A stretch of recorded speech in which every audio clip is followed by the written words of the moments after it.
Hi, hello everyone, and welcome to APQC's September Knowledge Management webinar. Woo!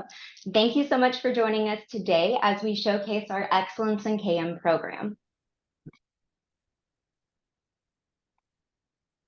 Today's webinar is going to feature a variety of speakers. Your hosts and KM Dream Team include myself. For those of you who haven't met me, my name is Brittany Dixon. I'm one of the research managers here at APQC. I'm also joined by my colleague and mentor, the one and only Linda Broxick. Linda leads our KM research here at APQC as the principal research lead. We're also thrilled to have a few guest speakers from member organizations, both Novartis and Ogletree Deakins, who are recent recipients of the Excellence in KM Class of 2023 program. Just a quick overview for today's agenda. We will be discussing, as mentioned, the Excellence in KM program and how it relates to the Knowledge Management Capability Assessment Tool. We are joined by two member organizations who are going to provide insight into the KM program. And we'll wrap everything up with what's to come and some recommended resources. Just as a reminder, the chat feature is always encouraged. We love engaging with everyone, and we know all KMers love to talk, so get on in there.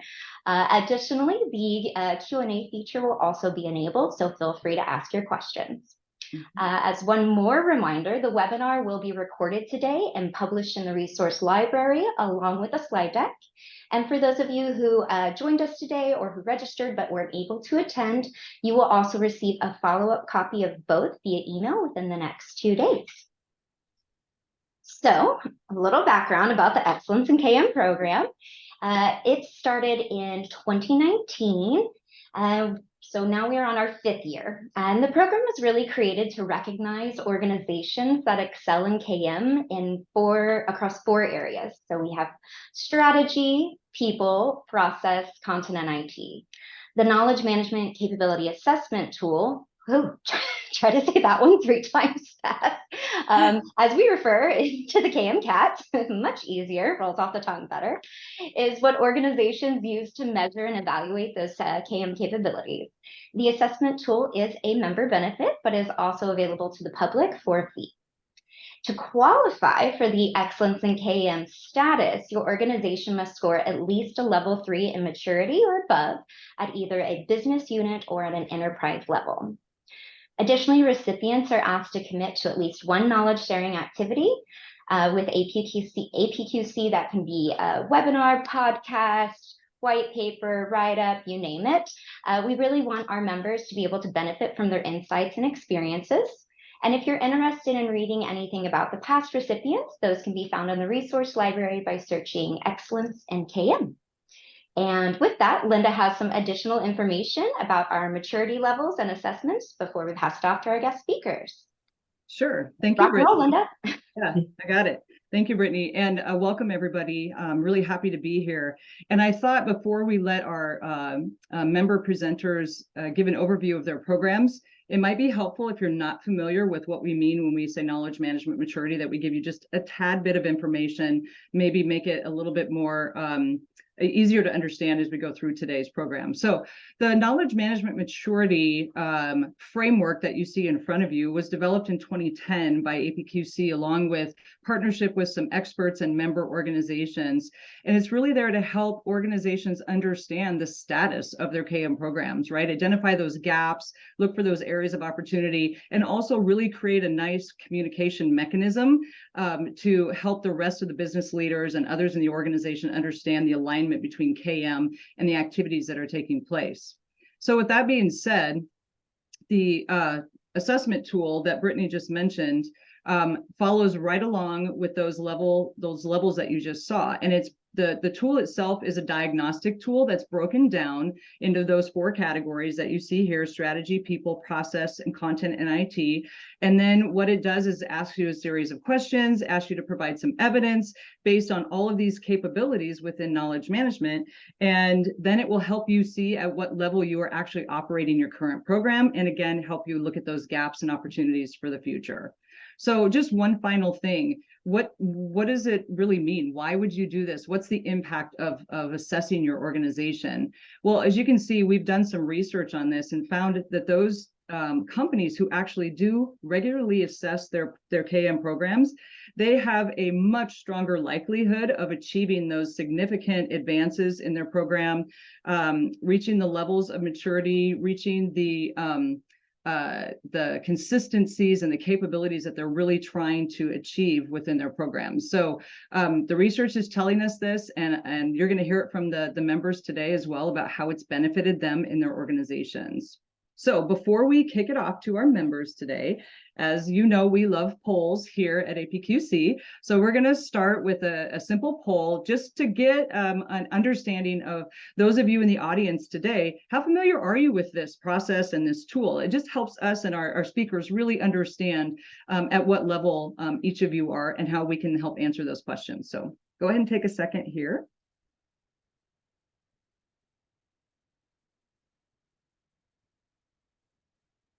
I'm guessing we might kind of have some in every category, I would imagine, but it's always nice to know. We have some of those experts on the call as well.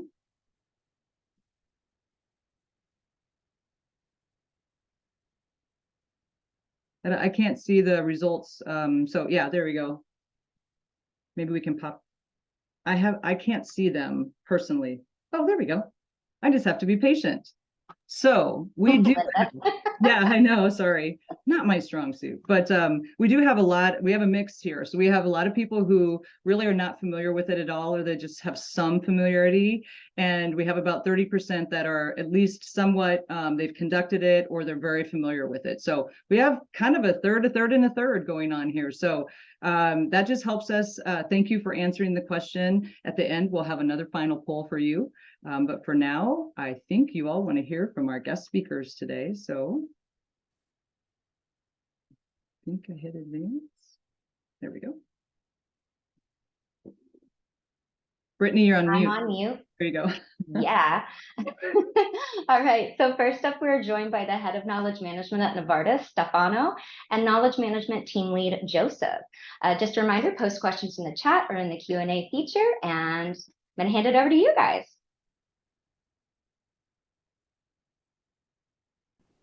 Perfect. Thank you, Brittany, for the introduction. And hi, everybody. It's a pleasure to be here. I'm delighted to be speaking to you about our knowledge management initiatives, the God is the award. And we'll start maybe with a brief introduction of myself and Joseph. So I can move. And apologies if it's low. I'm trying to control from my end. Okay. So you see briefly the agenda. So a quick introduction. We're going to talk about the approach. So how we approach the all initiatives. Some facts about the team, the knowledge management team, and then we're going to talk in detail a little bit about the solution, right? And Joseph will explain many details, the critical components, and then we're going to leave a space for question and answers. So briefly about myself, I'm not gonna talk long, but anyway, my background is mostly around business transformation from consulting and then also in the business. I started my knowledge management journey in 2019 when I first launched, let's say, or started design the knowledge management team. And then it evolved from there. I mean, we started focusing more on content creation in the context of a big knowledge management transformation. Then it evolved to follow the business evolution. And now we're looking at mostly strategy and solutions. Joseph, you want to introduce yourself? Sure, thanks very much. So as Stefano said, my name is Joseph Pizzari. I'm the team lead for knowledge management in the NKC. We'll talk a little bit more about that in a minute. Similar to Stefano in the respect that I actually only started my knowledge management journey really in 2019 when we began looking at knowledge management as a practice in Novartis. But before that, I was involved, let's say, in and around large scale knowledge or content programs and solutions across a number of different industries, from publishing to translation in life sciences, and then marketing and advertising as well. So lots of experience around high volumes of information, and I think that was one of the things that kind of brought me into knowledge management to begin with. But Stefan, tell us a bit more now about the Novartis and the team. Yeah, Avi. Thanks, Joseph. So we are a pharma company for who among you who doesn't know Novartis, right? We have 100,000 plus associates, many nationalities around the world. We have been through a few transformations now, which we focused on particularly 4 therapeutic areas, which are cardiovascular, renal, metabolic, immunology, neuroscience, and oncology. And our products reach quite a good number of people. Talking about the team, waiting for the slides to change. Okay, bear with me. Okay, very good. No, we had another. Guys, apologies, but bear with us. Is kind of difficult to. That's the correct slide. Teams after. Oh, okay. Sorry. Good. Then we talk about the team after. So I'm gonna talk a little bit about the approach.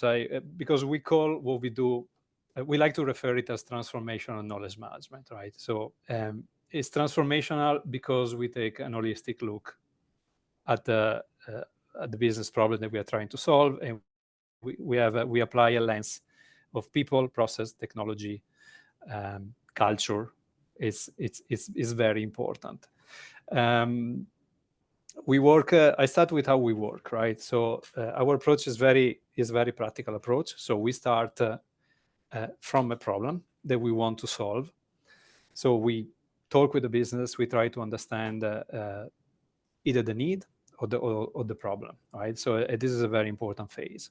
Then once we are clear on this, we start to come up and think how we can bring value with knowledge management. So we focus on the value proposition. Then we start and look at the what could be then the best solution, and we start to design the solution to address that particular need. Then obviously we go with the development, implementation, and then there is the continuous improvement part, right? Which is very important, right? It's about how we make it sustainable, how we make the change and the success lasting over time. That's our overall approach, right? Joseph is going to talk a little bit more with the real case. We operate, probably some of you are familiar with the Deakins pyramid, right? So data, information, knowledge, and wisdom. We have capabilities that are covering pretty much all these areas within our wider team, which is the Novartis Knowledge Center. So we start from managing data, external or internal data. We are structuring the data, then we kind of move to the layer of information, right? Providing meaning to the data. Then we start to look at how we can turn the information into knowledge. That's where the knowledge management team comes in to define an holistic knowledge management solution. And now the last pillar for us is where we are trying to go is the wisdom part, right? Where generative AI in particular is the trend of the moment, but that's something that we're looking at and we are testing already in some of our solutions. Our capabilities are varied. Specifically on the knowledge management team, we do a lot of partnering and consulting. So that will be our approach, because it's important to understand the business, right? We operate in a specific context and we are trying to solve specific problems. So we look a lot at the aligning also with the overall strategy of Novartis. So understanding the business priorities and the bigger trends that are happening is key for the success of our role. As I mentioned, concrete business problem is something very important for us. So we are very pragmatic about. We don't try to boil the ocean. We try to bring benefit, real, tangible, and quantifiable benefit to the business. And we want to make sure that whatever we define as a problem has an alignment then with the solution and with what we measure, right? When you see the aligned outcomes, a quantifiable value, this is what we mean. And of course, we look under everything, right? So we look at the processes, we look at the roles, we look at how how we can foster adoption, how we can improve the tool and continue improving the tool, right? So we don't see what we do as a project with a specific end, beginning and a defined end, but we see as a continuation, right? And we want to change the business in this way. So sustainability and scalability are two super important aspects for what we do, together with continuous improvement.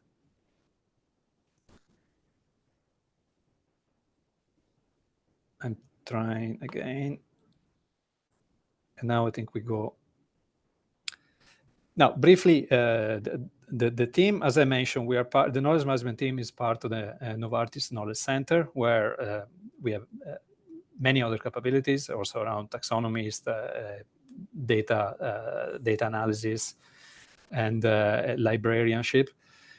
We have 11 specialized roles in the team. Like, we cover a number of capabilities, which I mentioned already. So for us, everything around the stakeholder management is very important. So the business partnership, the ability to consult, the ability to guide, let's say, our colleagues in the business is very important. That's why having a consulting mindset is very helpful for us, right? We use a very structural approach when addressing a business challenge, when presenting also the solutions to the business.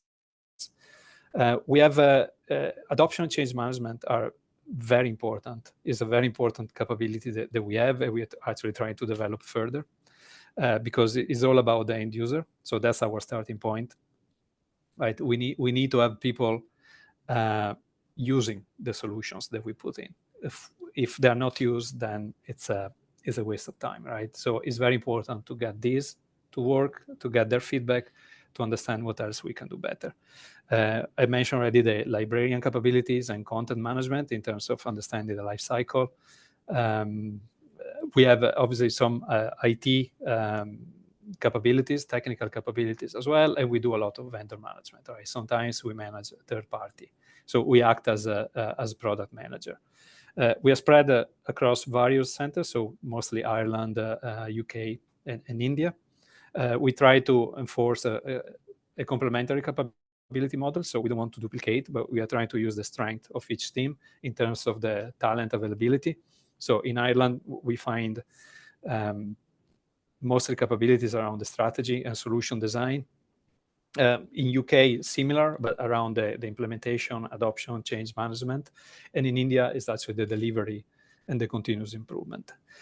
Of course, then the lines are blurred sometimes, but that's kind of the footprint that we implemented. And we are part, as I say, of the Novartis Knowledge Center. So we are able also to tap to other specific and niche capabilities as is needed. Good. And now, oops, sorry, I went a little bit too ahead. Very good. And now, Joseph, up to you. You can talk about in details the specific solution. Perfect. Thanks very much, Stefano, and thanks for introducing the team and our approach at a high level. So what I wanted to really talk about briefly for the rest of the time we've got is, well, what does our knowledge management solution look like? And before I jump into that, I want to give a little bit of historical context to how we got here, and also because I think some of the challenges that we were facing in the area we were focused in Novartis are not particularly unique, and they're probably challenges that lots of folks on this session are facing as well in your different areas. So hopefully that's something you can relate to. So where we started a couple of years ago, an opportunity came up in the business. A few folks, as well as ourselves, were looking at this really siloed landscape of quite valuable knowledge, but inaccessible knowledge. So lots of different teams putting together their own repositories or pilots of different solutions, all kinds of stuff scattered all over the business, where they were trying to, at a very basic level, bring together knowledge and make it accessible. But because we had this really fractured and siloed landscape, we sat down with our colleagues in the business and identified a few concrete problems we thought we could quantify some value over solving. In particular, those are really around duplicated effort in spend I'll talk a bit more on that in a minute, but our initial use case was around primary market research. So that kind of market research that Novartis was doing as an organization about our drugs in the marketplace and how people are reacting to those. So there's a lot of duplicated effort and spend there because the organization didn't have access to this information as we created it. Really classic one, of course. Lots of people lose a lot of time searching for answers, searching for documents, searching for information. And then, as I mentioned in our use case around primary market research, it takes months and months to do market research.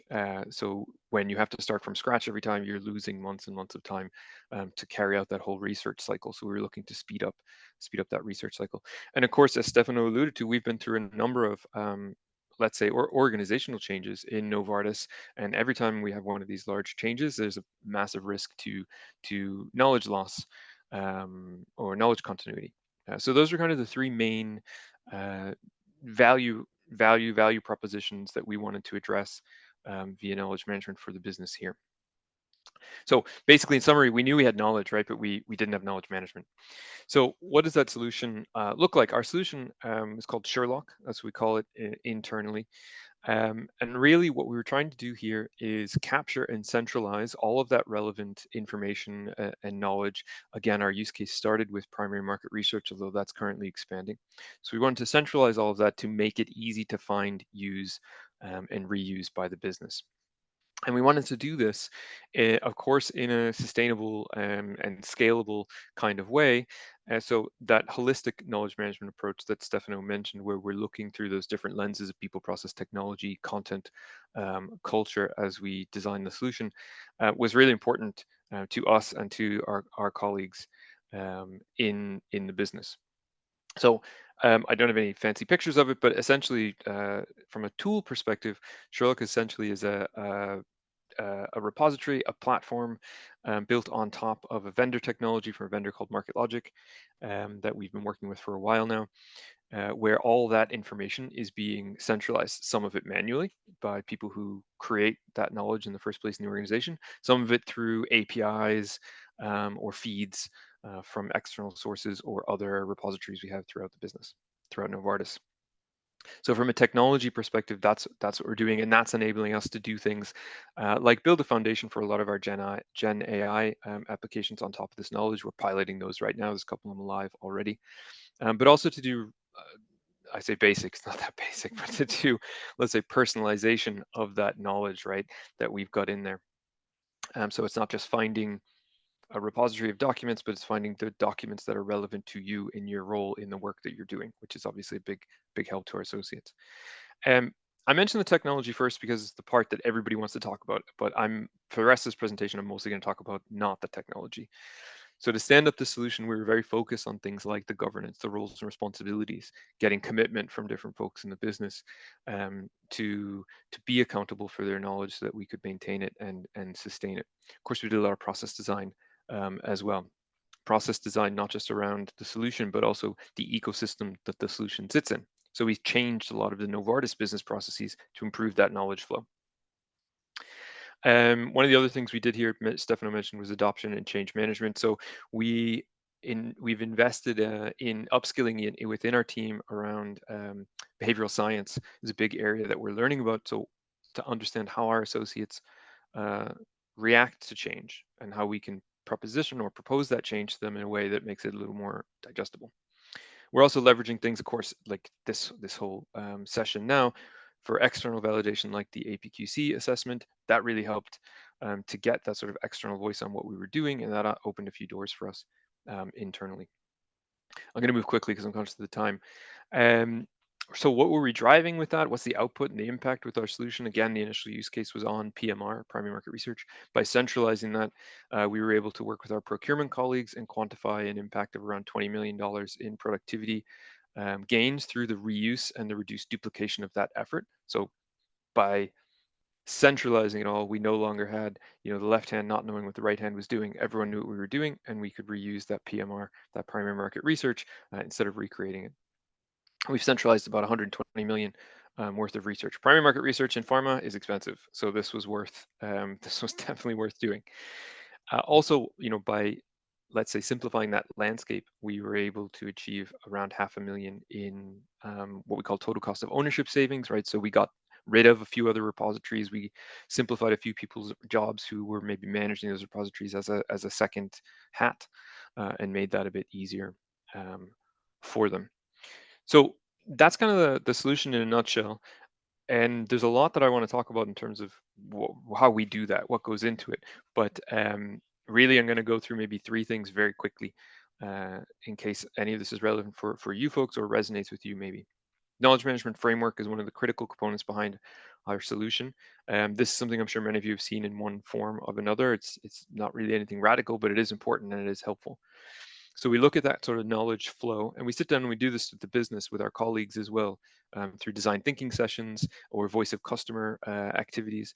We're trying to understand the different needs people have around people and process and culture and content technology, as we look at the knowledge under our remit in the flow. Another really important thing is governance. One thing we've learned actually in doing knowledge management over the years is it's really important to have both solution governance, and that's kind of the roles you see on the left, right? So do we have the right buy-in and commitment from the organization to sponsor this, to own it, to champion it? And then of course, let's call it knowledge governance. And so do we have the right subject matter experts over their area of expertise who can take accountability for it and make sure we've got the latest knowledge flowing into the solution? And last thing, of course, is adoption. Adoption, lots of times we talk about that in terms of change and comms. We talk about that in terms of emails and all sorts of things like this. But we try and have a really simple strategy around that. So we look at adoption through the lens of really how do we realize the value proposition through the implementation of the solution. So what does that mean?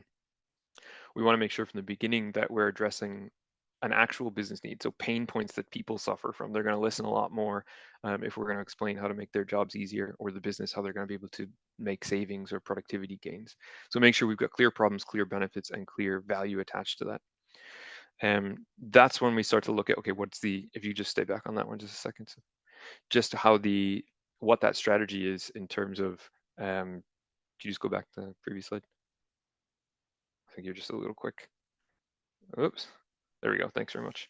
So how we have that strategy and plan in place around adoption, and we simplify this looking at what we call communication, community, and capability. So communication, everybody's very familiar with. That's comms.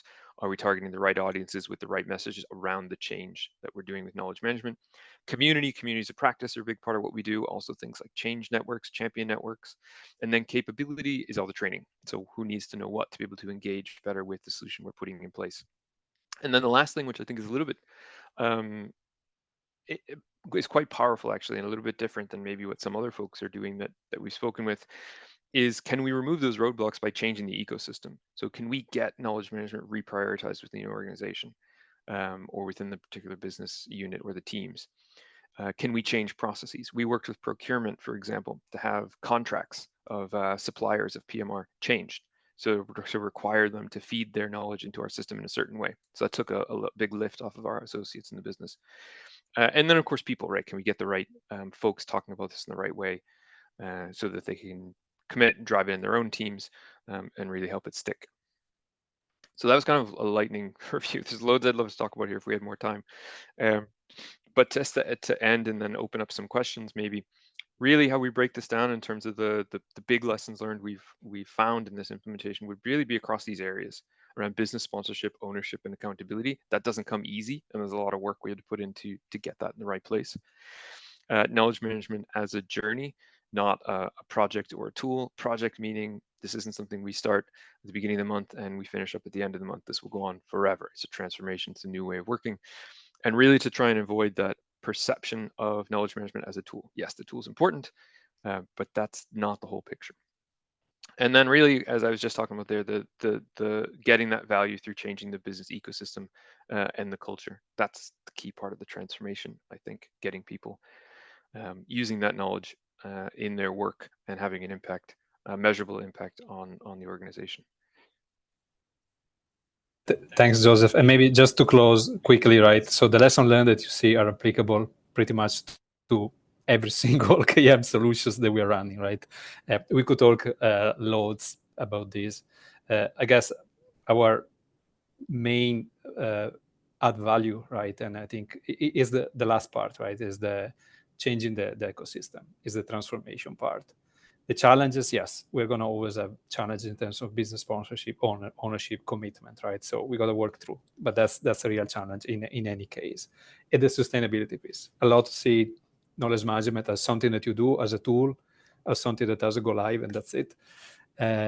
For us, it's not like this. The go live is just the beginning of the real journey.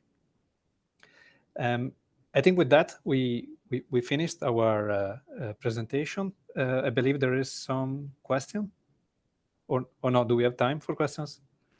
There's a question in the chat, Stefano. Actually, a couple of questions. We have one that from Christine, who's asking, how do you approach the phenomenon of folks who are doing KM as their second hat that they wear in the company? Well, we don't really, because we work for solutions, right? So we work for a specific problem. And in that context, we are recommending roles, which often are different hats, right? So I think it's almost a necessity. Then if you're talking about duplication in the business, that's a different story. You know, I don't think there is an answer, but it's all about the value that you bring. And maybe there's just one extra thing I can add to that. What Stefano said exactly, practically on the ground, one of the things we found is that for folks who are doing this maybe as a second hat, or being asked to do it as a second hat, really what we do is sit down with our business colleagues, people who are asking to do this, and understand what's the big pain point for them. How can we minimize to as little as we can to the input required from the second hat folks. And the trade-off for that is usually a larger centralized team. So we support the solution with a central librarian team, and that was something actually we didn't do at the start. We had all the lift on, I say like my business colleagues, we had the lift with them. And this was a pain point, and we said, okay, well, can we reduce that to a minimum? You guys are still the experts on the subject matter, but can we reduce all the knowledge management work to that centralized team, shift it there? And that so far has been really great response from the business in that respect. Awesome. In the interest of time, we're going to go ahead and hold on the couple other questions that are in the chat, but fear not, for those of you on the call, we capture these questions and we will get the answers, right, from our experts here on the call, and we will make sure to provide those answers in the write-up right after the webinar is over. So again, we love it. We could sit and talk about some of these topics for hours, I think. So, but in the interest of time, because we have two guests today, we want to thank our Novartis friends, first of all. That was amazing. And now I think Brittany's going to introduce our next guest. Yes, so next up, we are actually joined by David, who serves as the Chief Knowledge Officer at Ogletree Deakins. David? Thank you, Brittany. I appreciate that. And the opportunity here to present and share a little bit about our knowledge management program at Ogletree Deakins. Thought it might be helpful to share a little bit about the firm. Before I do so, maybe just a little more background on my experience. I do oversee the KM function at Ogletree Deakins, and I'm based in Dallas, Texas. I've actually been in the knowledge management space for close to 30 years now. And although I believe some principles are timeless, I feel like I'm still learning something each and every day. Now, that may suggest I'm just simply a slow learner, but I'd prefer the term lifelong learner. And in fact, really appreciated Stefano and Joseph's presentation. Really a great program, and can honestly say I learned a few things for us here at Ogletree to consider and to think through. I was first introduced to knowledge management at Arthur Andersen as part of their business consulting practice back in the 90s, and I learned a lot of the fundamentals of knowledge management to support a very fast-growing consulting practice. And that's where I believe I've thought about the role of knowledge management as a knowledge consultant or problem solver. And it has really heavily influenced my view of KM. I really appreciated Stefano and his background and that consultative approach. And so I think you'll hear some similarities here in the two programs. After Anderson, I moved to Deloitte to start an industry knowledge management program focused on supporting how the firm went to market to grow the business, and had a variety of roles there in both knowledge management and innovation as well. In 2015, moved to Grant Thornton to lead their knowledge management function. Had a great experience there before moving to Ogletree Deakins in June of 2020. Some of you may recall that was a very interesting time to start a new job and also new to the legal industry. For those of you not familiar with the legal industry, you can see this slide here that reflects a little bit about who we are. We're one of the largest labor and employment law firms and have over 950 attorneys located in 55 different offices. That's primarily in the US, but we do have a footprint in Europe, in Canada, and in Mexico. And again, for those of you who may not be familiar, attorneys bill in 6-minute increments. So time really is money, and it's absolutely mission critical for us to provide high value resources and solutions quickly. Law firms are, as you would appreciate, a knowledge business and also very document heavy. So knowledge management, things like curation and management of content, is absolutely critical to our success. When we think about our knowledge management program here, I wanted to share just a little bit about why knowledge management exists. And I'll zero in here on that mission statement that we're here to equip and empower our lawyers and staff to share and access knowledge and experience, and to deliver exceptional value to our clients. That phrase, exceptional value to our clients, is actually aligned to something that we have here at the firm called our client pledge. And it's something that our leadership, our shareholders here in the firm hold very near and dear to our hearts. So we wanted to intentionally show how we're supporting something so important and recognizable within the firm as delivering exceptional value to our clients. And then also one of the things we've introduced is really KM is here to help drive firm growth. And that's both top line growth as well as bottom line growth through productivity and efficiencies. And we'll talk a little bit more about that. Our strategy on how we will achieve that mission is baked into a very common framework that we've already talked about a couple of times here on our webinar around process, people, technology, and culture. And from a people perspective, as I'll share in just a moment, the scope of how we define knowledge management is a little broader than what I have experienced historically. And it involves bringing together some what I call knowledge experts, but from very different disciplines.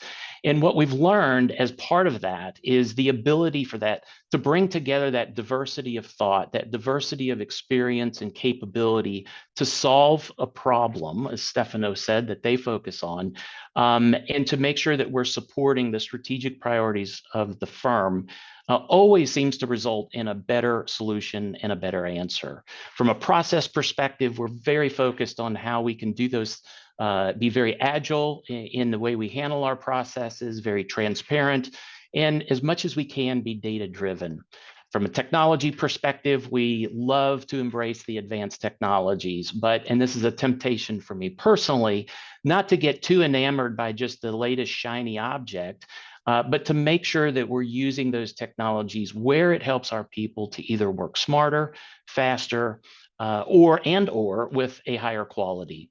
And then we add culture and place a high premium on this aspect of culture to make sure that, maybe said another way, culture for us is both an accelerator as well as a safety net. And what I mean by safety net is that making sure we're aligned to those key stakeholders in the firm to understand and have real clarity on what the needs are, the voice of either that internal customer or our external clients. And by being connected to key stakeholders, it helps us to move faster. It becomes an accelerator for us. And so I can't underscore the importance of at least how we define culture as part of our knowledge management program. One of the things that's not listed here on this slide, but I think is actually very important to us, things that we hold dear, are really some of our values, our key values. And one is speed. It's velocity. It's being able to move very quickly and deliver things very quickly, being very agile. I'd mentioned transparency, collaboration, and ultimately delivering value to our firm and our clients. You will frequently, or my team will frequently hear me say, it's not just what we do, but also how we do it for our team, how we interact with one another, but also with the groups, the other administrative departments in the firm that we collaborate with day in and day out. And so we hope to live those values. Now at Ogletree, the way we've defined our knowledge management scope of services is, if you will, again, it's a little broader than maybe what I had experienced prior to arriving at Ogletree. We kind of break them into kind of 4 buckets here. And I'll start at the top left around our KM services. And several of the people in this group are former practicing attorneys. And so they speak the language, if you will, both KM and attorney, and do a really great job of being able to translate the services that we bring across our entire portfolio of services to bear in that specific situation. So our KM counsel, this might, in my mind, are more of the traditional knowledge management roles, aligning to the key service areas or practice groups within the firm, curating best practices, providing training. We've got another group that's actually generating content that's, I would kind of topic jurisdictional premium content that feeds our client portal. I'll talk about that in a little bit. And then a focus on what we call KM premium services. Maybe said another way, this is kind of a client segmentation. Where can we offer a set of services to a handful of the firm's most valuable clients that we have and be able to make be a real differentiator there. Going to the right, our KM solutions team is really focused on our products, our solutions, the tools that we have available for knowledge sharing and collaboration, whether that's focused internal to the firm or with our external clients, but making sure we've got a strong product management focus so that we have a standardized approach, a repeatable approach that allows us to be very effective. Continuing around the circle here, our research team is, as the name suggests, provides all the legal and business research for the firm. And also another important area here is that this team oversees our online research subscriptions portfolio, a very significant investment for the firm. Thomson Reuters, Lexis, Bloomberg, or just to name a few, and really making sure that we're efficient in how we, what resources we need, but also around awareness and adoption so that we're optimizing that significant investment that the firm makes. And then another service here to close us out here is around our data services. And so this data analytics capability has both an internal focus, so how do we take advantage of our internal data, maybe supplementing that with public data to nourish that, and that could be shared internally, and also with some of our clients. And that's differentiated from our data analytics team that is actually doing analysis on client data. This is a revenue generating component of this team, and it's there to help provide support for our litigation and counseling services. And so it's a relatively new service that I'll talk about. Very exciting. Legal project management is really bringing in things like budgeting and matter management to make sure that we're operating in a very efficient way. And so again, maybe a broader set of capabilities or services that we have.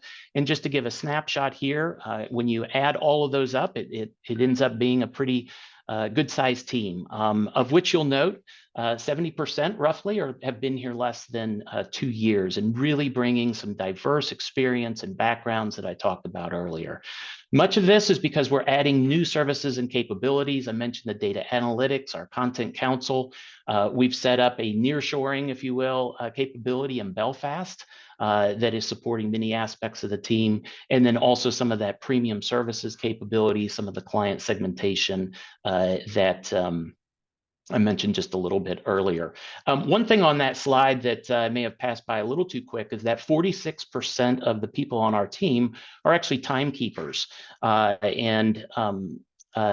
means they bill their time, and it's a revenue generating some of the top line revenue growth that I mentioned at the beginning of our mission vision. Three things that I'll call out here as maybe differentiators for us. This first one here is around alignment and delivery. And I talked about the connection we have to our key stakeholders, and it's really making sure that we're plugged in to the right areas of the business. One of those is an innovation council, and we've been in a wonderful position to be able to participate and help execute about 90% of the Innovation Council projects for the firm. We've got groups that are focused on our administrative leaders, administrative stakeholder group, another group that represents all levels of attorneys in the firm to, again, bring some clarity to the voice of the customer, and really helps us in achieving some of that executive buy-in. I think what is becoming a hallmark for our team, and certainly if we're not there, it is an aspiration that we continue to move in that direction, is that we are known for delivery, exceptional delivery, excellent execution, not only in what the product is that's delivered or the service that's delivered, but it's done on budget, it's done on time, and really making sure that we're holding ourselves to a level of accountability to deliver that capability. The second thing here that I'll call out is around revenue generation. And as I mentioned, 46% of the team are actually timekeepers. Some of the new services that have taken a lead here is around our data analytics capability. And the growth has been absolutely phenomenal. Now, that team started in 2021, so triple-digit growth there going into the next year is a little easier when the numbers aren't that big. But moving from 2022 into 2023, we're on about a 50 or 58, 60% growth rate, and that continues to grow and be very a service that our clients are valuing, and it continues to grow. Demand is very high. This last item here is around change management. Again, I loved what Stefano and Joseph had to say about this as well. But we've really doubled down in this area, and we actually have a dedicated engagement manager to help us focus on awareness and adoption. You know, I think a lot of the research shows that 70% of initiatives fail because of a lack of attention in this area. And so it's evergreen, it's always a challenge, and it's something that we want to make sure that we're really paying attention to help our people, because change is constant, and the speed in which change is happening is ever increasing. And so we want to make sure that we're focused in on this area. The last thing that I'll touch on here is just what's on the horizon for us. And you see that KM equals continued innovation. And I personally view those as two sides of the same coin, that it's all about looking at some of the challenges, where we have friction, where we have opportunities to improve, and using either knowledge management principles, but embracing that term innovation to do things in a new way, and hopefully having significant impact or value delivered to the firm. The first thing that I'll call out is this client portal. I mentioned it a little earlier, that this is a new tool, a client-facing tool that we released in mid-May. And it's actually a subscription-based service that has been very transformational for us in the firm. It's productized some of our services. It's established a new annuity revenue stream for the firm, which is relatively novel, and then also opening up new markets for us. And where we're focused now is continuing with those awareness and adoption efforts, continuing to enhance the content, continuing to enhance some of the functionality, driven by what we hear from our subscribers and our users, and then also adding new collaboration capabilities to the client portal and taking collaboration to a new level with our clients. From a data strategy perspective, we want to continue to mature the products that we have associated with data and analytics, and begin to continue to look at APIs that we can pull in to enhance our data, to nourish our data, and drive more insights that we can derive based on that analysis. We're also wading into the generative AI landscape here, and we've established a strategy that our board approved earlier in July, and we're in the process of starting to execute that strategy and move things forward. Very exciting space for us, and we're thrilled to be helping to lead that effort for the firm. I mentioned our premium services around client segmentation and how we can continue to dial in on our some of our most valuable clients' unique needs, and how we can meet and exceed those needs. And then the last item I'll call out here is just around automation and how do we do things again faster, smarter, higher quality, and where we can enable some of those processes through RPA and different aspects of automation. We want to make sure that we embrace that wholeheartedly. And so it's a real honor and privilege to be able to represent Ogletree Deakins here today and share a little bit about our program. I think I jumped ahead one slide too many here, so I will pause, Linda, and pass the baton back over to you and Brittany. That is great. And I think it might have triggered our final poll to come up. So let's go ahead and leave that poll up and get everybody answering, because what we wanted to do was see, after you've heard everything today and you heard from these great member companies who are doing amazing things in knowledge management and they are assessing their programs to help them move forward, how likely might you be to do this if you haven't done it? So just give us a little bit of that insight. And while we're waiting for the poll, David, we do have a couple of questions in the chat. And one was about the change management efforts. Somebody wanted to, Teresa was asking, is your change management for your KM efforts, or are they for the business changes that are going on? So maybe you can provide a little more insight into that. Yeah, I think it's, in some ways, it's a little hard to describe or to draw a fine line between those, because if our knowledge management processes are baked in the business, they almost become one and the same. When we have new tools, new automations, new capabilities, it really is tied to what our attorneys are doing day in and day out, or in some cases our admin staff. And so I would say we don't draw a fine or a dark line or between those two, both the KM efforts or business changes that take place. Okay. Awesome. That's great. And we did have one question in here that was addressed to both guests. So if you would each like to take a stab at maybe just a quick short answer, but the question was, what is the one thing that helped to really embed the culture of KM into your companies? So maybe David, you can go first, and maybe Stefano can jump in. Two things kind of come to mind. One, it is our key stakeholder groups, finding those change agents with the firm and engaging them as part of our key stakeholders and listening and responding to those things, not just checking a box. And then the second thing is actually being able to speak the language. So I'm not an attorney. I have limited credibility as we move into certain areas. And so making sure that there are people on our team that do speak the language and can do the translation so that it becomes not KM speak, but really relevant in terms that are meaningful. That's great. That's great. Stefano. Yes. Okay. One thing is difficult, but I'll try to say one thing that is very important, right? Because it's actually everything. Yeah. I think it's very important to understand the end user perspective and to be able to communicate properly to the end user. Basically, what's in it for me?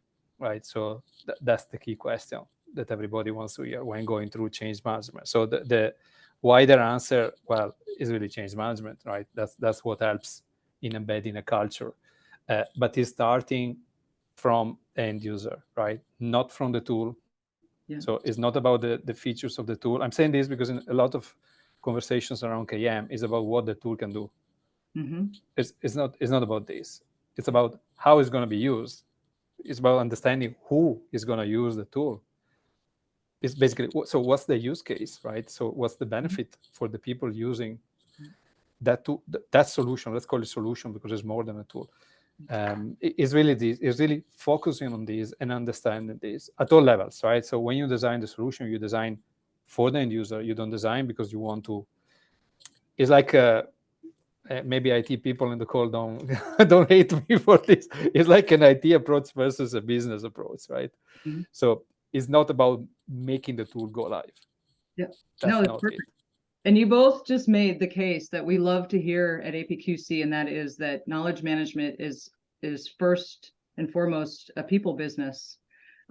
The tools enable, the processes enable, everything is there. But if you cannot get that buy-in and have that focus on the culture and the adoption and all of that, it's not really benefiting the business or any of the individuals in the company, right? So love that, love the statements, love that you both focused on the adoption component as well as your processes, as well as your technology, vision and mission, right? So hopefully you all on the call today can see that a well-rounded approach is really, really, really beneficial in helping to move a KM program forward. So we thank you so much. And now we can close this poll that's been up in front of you now for the last couple minutes. So hopefully you've all had a chance to answer, and let's see what people are saying. Hopefully they'll think about maybe assessing. So some have already done it and they're going to continue. Some say within the next 6 to 12 months. Some are like, you know what, I need a little bit more information. I heard from some great companies, want to find out a little bit more, and some are still not sure, and that's okay. At the end of this, we will provide you with resources as we always do. So thank you for that, for giving us your answers. And I think I can advance. Here we go. Okay, so as always, at the end of our webinars, we like to provide you with some resources that are relevant to what we just talked about. So we've got a list of things here. You will all receive this presentation, and these will take you directly into the resource library. So hopefully for those of you who wanted a little bit more information about the assessment process, or even some of the basics around knowledge management, some of the priorities that are out there from other companies, this should provide you a great list. And we have some upcoming webinars too. And again, we have several, we have 3 in the next 6 weeks, because we have so many great stories to share with you from our members that we actually have added an extra webinar in this next month. We're going to have more story time from what we're calling story time from our members, who are going to come and talk to us about their integration of KM and process together. So that'll be exciting. We're also going to do a panel discussion with some of our members and some of our experts in change. So you heard us all just talking about culture and change management. So come and join us for that. That'll be a live session, not presentations, just questions, answers, interaction, and all of that around actually working towards adoption and change within companies. And then we're going to do something different in November, where we're going to touch on some of those hot topics that happened in our conference earlier this year. And you don't have to have been at the conference to be able to benefit from this. We're going to talk about them. We're going to see what people have done with them. We're going to talk about where we are today currently in just the environment with what's happening. And you might get a little sneak preview as to next year's conference if it's something that you're interested in attending. So, and then we're going to hit technology hard at the end of this year, because it's AI, right? It's all about AI. So we're going to be doing a lot of research relative to AI, never losing sight that KM is a people first business. So with that being said, we're at the top of the hour. I want to make sure you know that there are additional resources within this presentation that talk about our new certification program and any trainings that you might be interested in. And with that, I'm going to close us out. I'm going to thank our amazing guests today, David, Stefano, and Joseph, for joining us and sharing their amazing stories. And you will be able to see some write-ups about their companies in our resource library within the next couple of months as well, because we did case studies on all of these. So you'll get to find out even more details around their amazing programs. So thank you, everyone. We hope to see you again soon in another webinar. Bye.